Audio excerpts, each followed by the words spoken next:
the light on again. Hello and welcome to episode 4 of For Knit's Sake, More Than a Knitting Podcast. In this episode, I'm going to talk through all my favourite designers like knitting, crochet, sewing and cross stitch. There's not that many, I don't think, because I do have my favourites that I go to all the time. Obviously, I have a lot of patterns from loads of random designers. But today I've just picked out my favourite ones that I go back to more than once. So I think that's a way to define who my favourite designers are. Like I say, there are ones I refer to more than once, but there is some on there that I haven't made anything with yet. I was going to make a new bit of clothing for this podcast, but then I listened to my own advice from like episode 1 where it's like, don't rush your projects. So I'm just going to make that today or tomorrow and wait for the next podcast.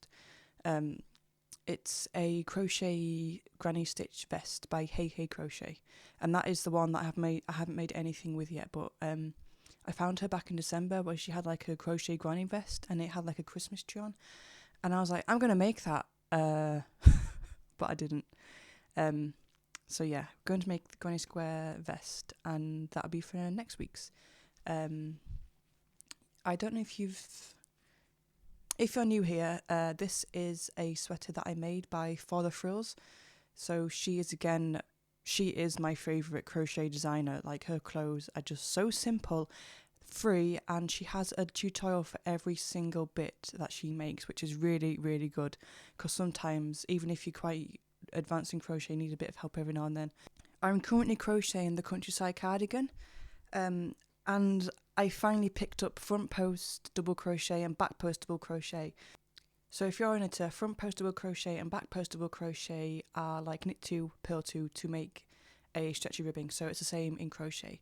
This jumper, I didn't know, when I was making this when I was making this back in October, I just couldn't pick up front post double crochet, back post double crochet. So I just did single crochet. And this was the first bit of clothing that I've made, and I am planning to remake it in. I'm also aware that I've just cut that entire clip of me going to get the yarn when I was like, 1 minute. It's like, anyway, yeah, I'm going to remake this sweater. This is a Someday sweater by For the Frills. I'm going to remake it in this bright orange. Usually this is not my colour, but this was from Mum, and I've used Colorama before. You can't get them anymore. I guess they're a vintage yarn. I've used like a grey version before, and that was when I was new to knitting. And I haven't actually finished anything with that, and I've got like half a ball left. I got about 6 balls, but I was new to knitting. I had no idea what to do with them, and I kept trying new things and failing. I had to throw that away, and so yeah, that just kept happening. So I've got 1 ball left of that, so I don't know what to do. Maybe a headband with that. But I look at it and I'm like, it just has bad memories of me failing knitting when I first learnt. Anyway, I'm going to make this sweater in this orange colour. In my last episode, Confidence in Crafting, I mentioned crafting outside your comfort zone because you are making it yourself, so it's a bit exciting to try different colours. And this orange certainly is a new colour for me. It is really nice. It's got pinks and limes and creams. It's really, really gorgeous. And it's really this yarn's really, really soft, which is another reason why I don't mind the orange. But I think once I start using it, I'm going to love it. Because this jumper is nice and bold, like the colour's like really in your face. So this is the same. Like with my jumpers, I want to make a statement because I've made them and put my time in. So I want to make a statement. So yeah, this will definitely make a statement.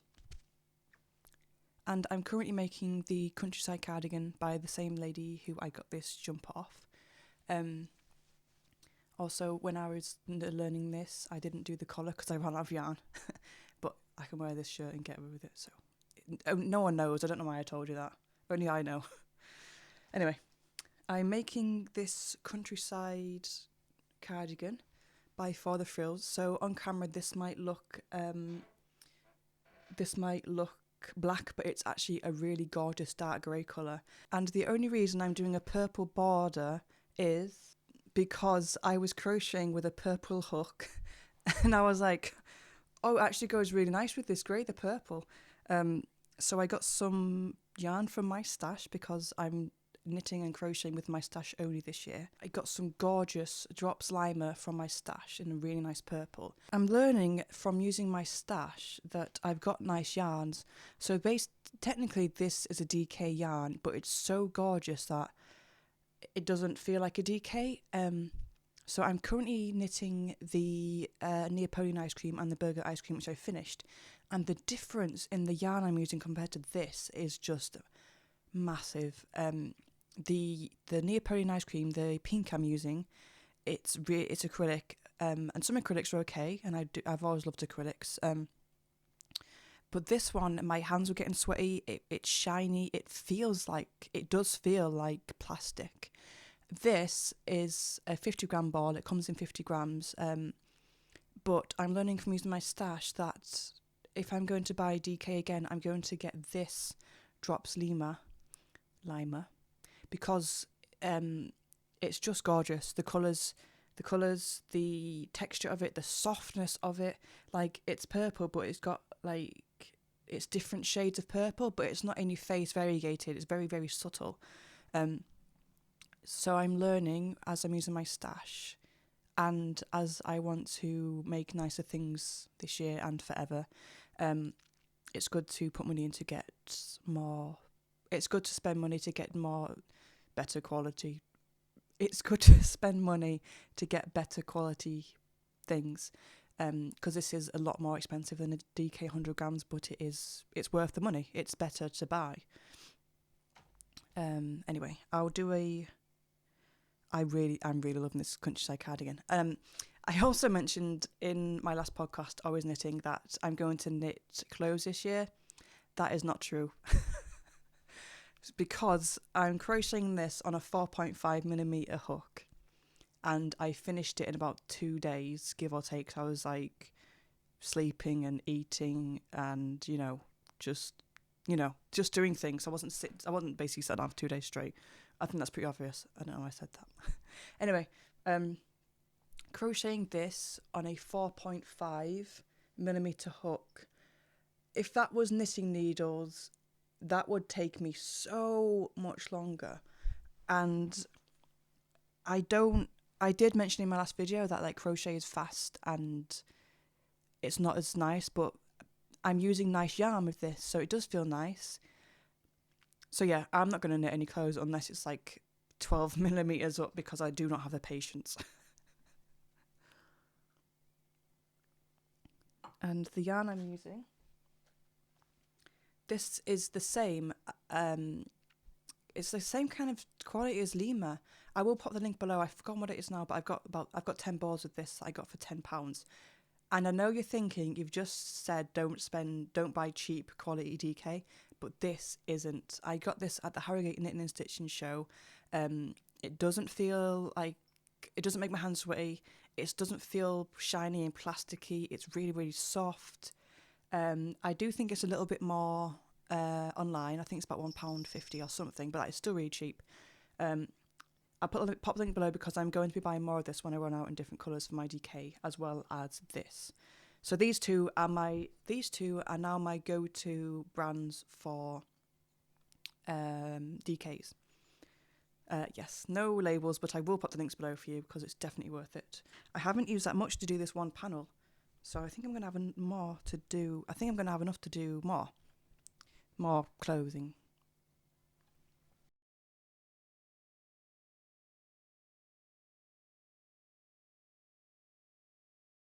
Okay, I did have a plan for this, like a little script, and I've gone off script already because I'm really excited about making that cardigan and, how much I've just learned from 1 month of using my stash. So I did have a list, so, let's go back to the list.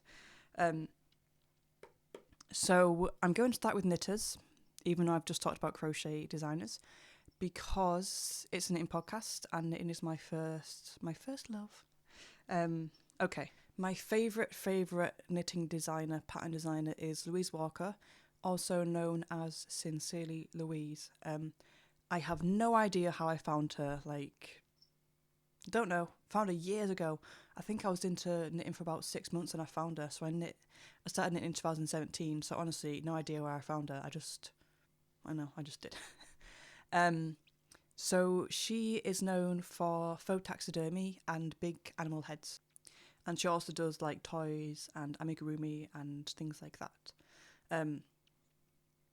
And she also does a curious project, which Mum signed me up for last year, and I still haven't finished a single one, but you know how it is.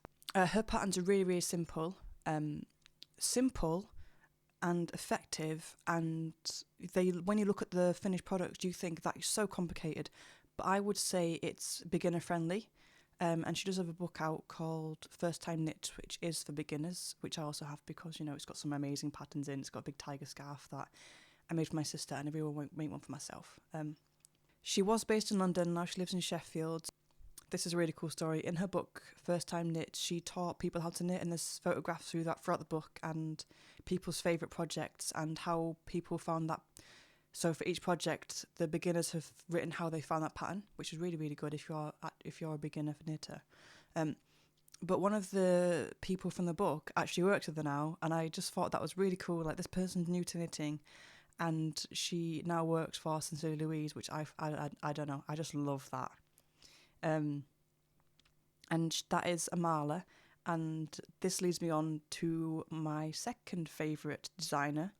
This actually happened by accident. I wasn't planning this leading on. So my second favourite pattern designer is Amanda Berry. She was the first knitting designer that I learned how to do decrease on, and same as Sincerely Louise, like, her patterns are so simple and so cute and so effective. There's a lot of food with faces, and my mum made me Brussels sprout for Christmas and she popped googly eyes on. Yeah, really, really simple but really effective. There's also a garlic I really want to do. Like, I can't stop thinking about this garlic, so I'm like, Naomi, just make the garlic. I've been thinking about the garlic since like September, but I haven't made it. There's just so many things in my head that I want to make, and I'm like, I have no idea how to start them. And I want to finish the cardigan first and then move on. So maybe I should do clothing, then a toy, then clothing, then a toy. Because I have noticed on YouTube, there's not a lot of people that knit toys, is there? Like, YouTubers. It's mainly clothes and socks. Like, I wanted to learn socks for so long, and I've started some. And since I've showed it on YouTube, I actually haven't done any more. I don't know. I don't know. I don't know, the thought of them doesn't excite me anymore, which is really weird because I was so excited to learn. But I don't know, I might go back to them I don't know, might go back to them. Well, I will go back to them because I do want a pair of socks. But at the same time, a part of me is like, Naomi, you know when you do finish the one sock, you had to knit another one. So maybe it's going to be a year-long project. The next knitting designer I want to say is Susan Coper. So I'm currently doing 1 tea cozy a month, and I've done 2 so far. I was going to show you on here, but it's nearly the end of January, so I'll put it in my things I've made in January video. And I found Susan Coper when I was looking for patterns, and I did buy one. I bought one for a base as an idea, so you'll see it's an elf tea cozy which is heavily edited. I'll just tell you. So it's downstairs, but I've done a John Wayne Gacy tea cozy. So I've taken a cute elf pattern and turned it into a serial killer clown. And there actually was a project that made me want to use Drops Lima forever, because I just thought nice yarn like that is only for clothes, but I was knitting a toy. I don't know, I just thought that really nice yarn was saved for clothes, but I used up 2 balls of my Drops Lima, and the whole knitting experience was just so much nicer than using the acrylic-y type yarn that I'm using for the cats. because the cats, the pink was only about 10 rows, but it was just horrible. And I knit a whole tea cozy, like a medium-sized tea cozy, in my drop sleemer, and it was just so enjoyable. So yeah, that was the pattern that made me want to just use drop sleemer forever. But yeah, Susan Coper, I bought this pattern and I followed it for the arms and the head, basically. I don't understand her patterns, but I really want to, because she has some amazing designs, and it's basically, if I could understand those patterns, I would just use her with a few other ones dotted in. But I want to use her as my main tea cozy in it, because she's got some excellent, really funky, unique, detailed tea cozies. So yeah, if you have used Susan Cope before, if you've got any tips or advice on how to read the patterns, I think she has a weird thing about joining them, whereas I'm just used to knitting two tea cozies when you have two panels and you sew them together. Yeah, the head was easy to knit. I think I'm just struggling with the body. But I could just buy the pattern and make it two panels and sew it together. But it would be nice to read the pattern properly. Susan Coper wants to be one of my favourites, but she's struggling to be in there, to be honest. But I need to keep going. And learn her patterns, because they are really cool. Okay, because that's all my knitting things. Like, you know what I'm saying? I knit so many things, but I only have a few favourites. Tons and tons of patterns, but only a few favourites, designs that I go to back every now and then. So yeah, if you have any knitting designers that are your favourite that I haven't mentioned, please do comment, because I would love to find new designers and new patterns, and yeah, and just constantly want to find new things, more things to fill my head with. So next up is Crochet Designers, and I want to start with Not Bad. I just love Not Bad. It's again with Sincere Louise. His patterns are just so simple, but so good. Like, so much detail, so cute. And he has excellent sewing up advice. Like, his patterns are really, really in depth. Really, really good patterns. And there is a lot of crocheters, and his work does stand out compared to other crochet amigurumi. So I've made the gravestone, and I've made the Frankenstein cowl, and I have a lot of his work that I want to do. I have a gingerbread in progress at the minute, because I'm trying to knit and crochet Christmas things now, so I've got plenty in time for December. Yeah, there was one pattern I was looking through with Mum, and she was like, "You're not going to make that." I was like, "Of course I'm going to make that." I don't remember what it was, but I printed off. It's in my library collection, but it's something so random. But because it was his work, I really wanted to make it. I don't know what it is. I probably should have pulled it out for this podcast, but yeah, I'll make it in sometime this year, and I'll show you what I was on about. Another thing about his work is I love rosy cheeks on my amigurumi knitted toys. Alright, amigurumi knitted toys. In my head, amigurumi is knitting, but it seems like it belongs to the crochet world. So let me know, if you crochet... So let me know, if you knit a toy, is it called amigurumi? Anyway, in his work, he does have rosy cheeks, and I've always used like a pale pink, baby pink colour for my rosy cheeks. And he suggested for the gravestone, like fuchsia pink rosy cheeks. And it really, really looks so much better than pale pink. So yeah, that's another thing I've picked up from him. So I've taken that onto my other projects, like fuchsia pink rosy cheeks. And the next one is Lauren Espy. I don't know, I just love, like... You can crochet a cup of tea, like that just says it all. Like, I love tea, so yeah. Again, her patterns are really, really simple, and they have excellent sewing up skills again. So I made the cup of tea, and she said to put a piece of cardboard in to make the tea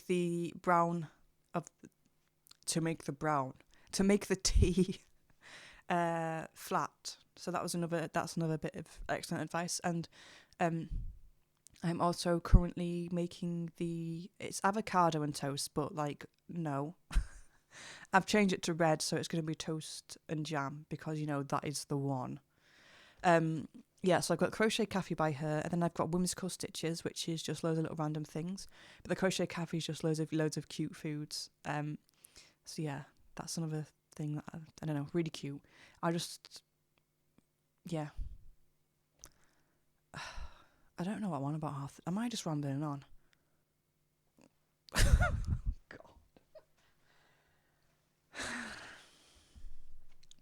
And I've mentioned these before, but I'll just do a quick mention again. So for the frills, this jumper is made by her. No, this jumper is made by me. The pattern is by her. Yeah. So like I said at the beginning, her patterns are all free.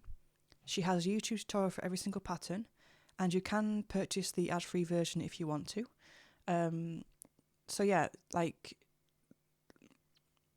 even if it's like the basic of basics, she'll still have a YouTube tutorial to make it. So I think she is excellent for beginner crocheters. And Hey Crochet, who I mentioned at the beginning, yeah, I haven't made anything from hers yet, but I really, really want to. And once I finish filming, I'm going to start on the Granny Stitch vest.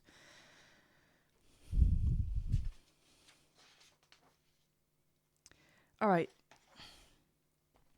Next up is sewing designers. Now, I am very new to sewing clothes, and reading patterns kind of stresses me out.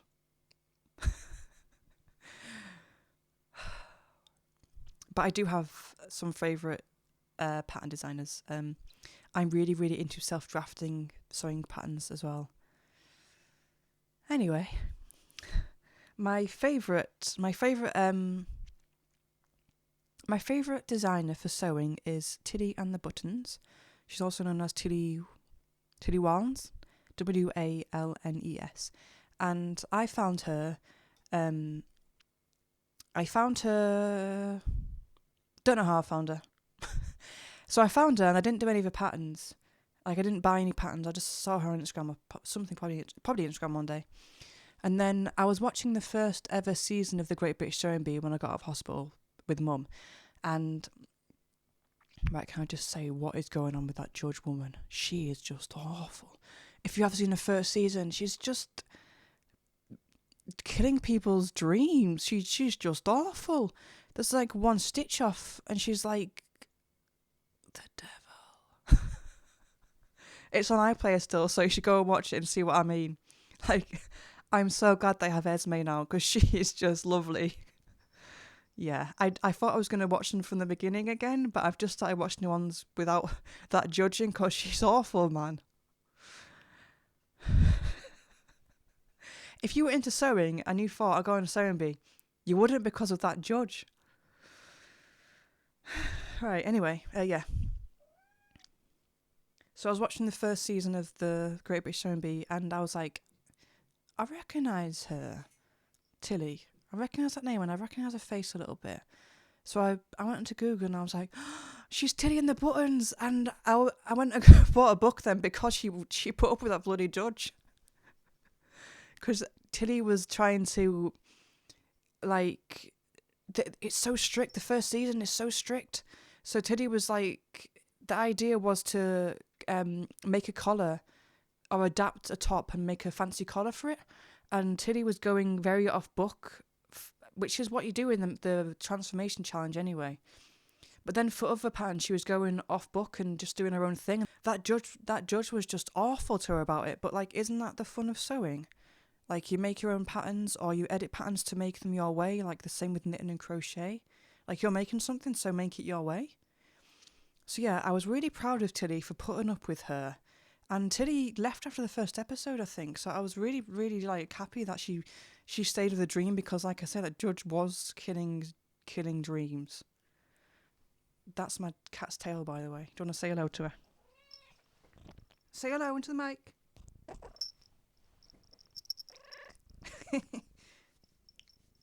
Where? She's called Eva. She is an adult cat. She just looks tiny. I think she was like the one to the there. She's like 8 years old, but she's like the size of a kitten. So yeah, well done, Tilly, for putting up that judge and having a successful business that is yours and unique and good. So that's one reason why I like her. And the next reason I like her is because her patterns are so simple. Like the book Make It Simple, you know, it just does what it says on the tin. Sometimes I'm talking to myself and I'm like, what are you on about? Yeah, the book Make It Simple. The patterns in it are really, really good. I did mention it in the second episode books. So it goes from super simple patterns to medium to hard. So the book goes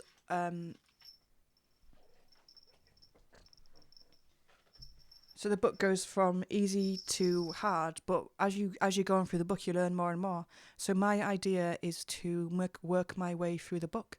So I have made some trousers. I just need to put the waistband in. Like, I'm so lazy. I just got to thread some elastic through. That's all I've got to do. But I do like knitting and crocheting in winter, and sewing's like my summer thing. And yeah, another sewing designer I haven't made anything from her yet. I do have a pattern, and I recently bought a laser printer, so I can print it out without having to worry about using tons of ink. So I'm going to do that. I bought the Atlas top, and I was planning to use some fabric. And I did buy some fabric for this, but like I say, I like self-drafting. So I self-drafted my own top, and it went terribly wrong with the fabric I was planning to do the Atlas top in. But it wasn't a duvet cover or anything, so I can buy the fabric again. But I went to the charity shop the other day, and there was a £1 rail. And I found this skirt on it. And I'm going to make the Atlas top with this skirt. And usually when I buy a bit of clothing to alter or use as fabric, I just cut at it. But with this, I'm going to unpick all the stitches because I want to save as much as possible. It's corduroy, and these white flowers are embroidered on. I thought this would just be perfect for the Atlas top. It, it's just lovely for £1.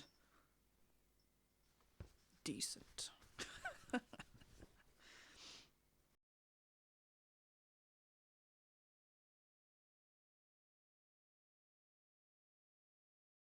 So yep, going to do the Atlas top with that. I can't wait. I might actually do that like now because it's like corduroy, so it's nice thick. It looks lovely with like a polo neck underneath it. And this Stitch Witch pattern, she also does like Tudory type tops with like, I guess it's a twist on 18th century clothing. I do adore like 18th century, 19th century Victorian clothing, and I love a good period drama. Yeah. So yeah, I do like her twist on that, like modernizing, but not too much. So she's got tops where the super poofy, like Tudor style tops. Yeah. I also love Henry VIII. Like every now and then I go into like a really really deep dive into him. I don't know why I told you that. And obviously, my next favourite is Sarah Peale, also known as Cool Crafting, who does the lunar lapping. My last video that wasn't the podcast was me working on Eric Erickson, the polar bear. I'm hand sewing this project, and I'm taking my time with it, so the videos might just be a bit sporadic with that. I did sew lunar lapping half machine, half hand sewing, and I learnt that they're best hand sewn, so that's why I'm taking my time and enjoying myself with it. It's a bit more complex than lunar as well, and yeah.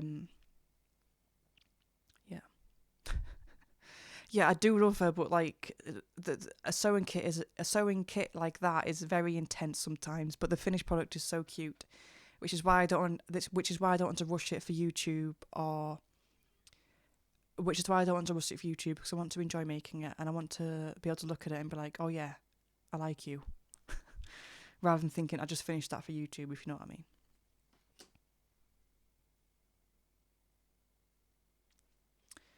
And lastly is Cross Stitch Designers. Now, I only have a couple because I do enjoy making my own patterns. So the first one is Witchy Stitcher. Like, she has really dark and gothic things. And before I was really good at houseplants, I started crocheting this plankula. So it's like it's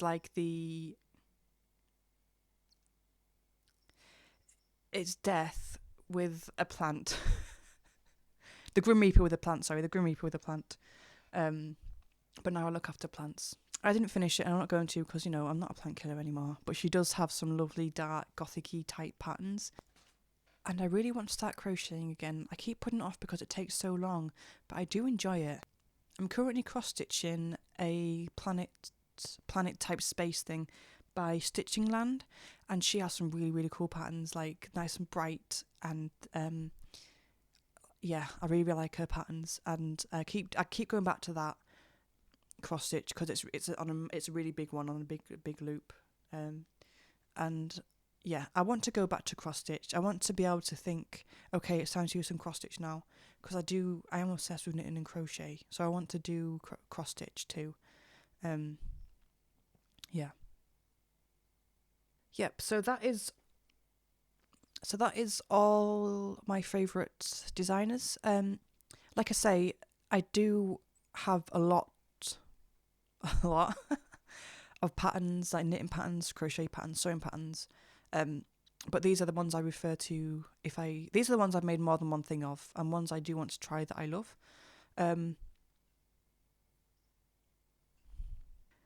Yeah, so I do go back to them, but it doesn't stop me from trying new patterns. It's good to have your favourite ones because, you know, it's comfort. If you're not sure what to make, you can always trust your favourite designers if you want just something that you know how the pattern works, because getting a pattern, especially when you're buying a pattern, you have no idea how it's written. So it can be a bit daunting. So it's good to have your favourites to refer to because you know how their patterns are read. So for me, I do like Sincere Louise because her patterns are really, really simple. Because I do get overwhelmed with complicated patterns, and I try and simplify them myself. So I'm really glad that hers come simplified. And in some of her patterns, she says do stockinette stitch, but then she has every single row what they need to be, which is really, really, really, really, really, really which is really good for beginners. Yes. So yeah, going to work on my Hey Hey Crochet. That is really, really fun to say out loud, isn't it? Hey Hey Crochet. I wish I've only said it in my head, but yeah, it's really fun to say out loud. So going to do Hey Hey Crochet sweater vest. So what are you working on, and who are your favourite designers, like knitting, crochet, sewing, cross stitch? Like I say, I would love to find more patterns, as always, as every crafter does. And if you're a cross stitcher, like I would like to know some more cross stitch people. Just to get me back into the swing of things, like a simple pattern, a small pattern, because the ones that I want to make are all big patterns, and I think that's why I'm not cross stitching, because cross stitching does take a lot of time. And it's like, why well, do that when I can pick up some knitting? I guess I do cross stitch in summer as well, because you can sit in the garden and you don't get sweaty hands, because with working with wool and things in summer is very intense and warm. So I wouldn't make this in summer, for example, because it's just, yarn. All right. Thank you for watching. If you're new here, please. If you're new here, please subscribe to see the next episode, which will be electronics versus paper. So that's electronic patterns versus paper patterns.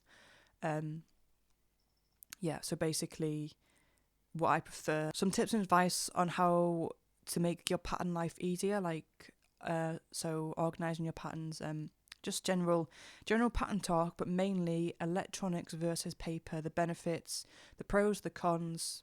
Yeah. So please subscribe to see that, and I look forward to speaking to you next week. Okay, thank you for watching again.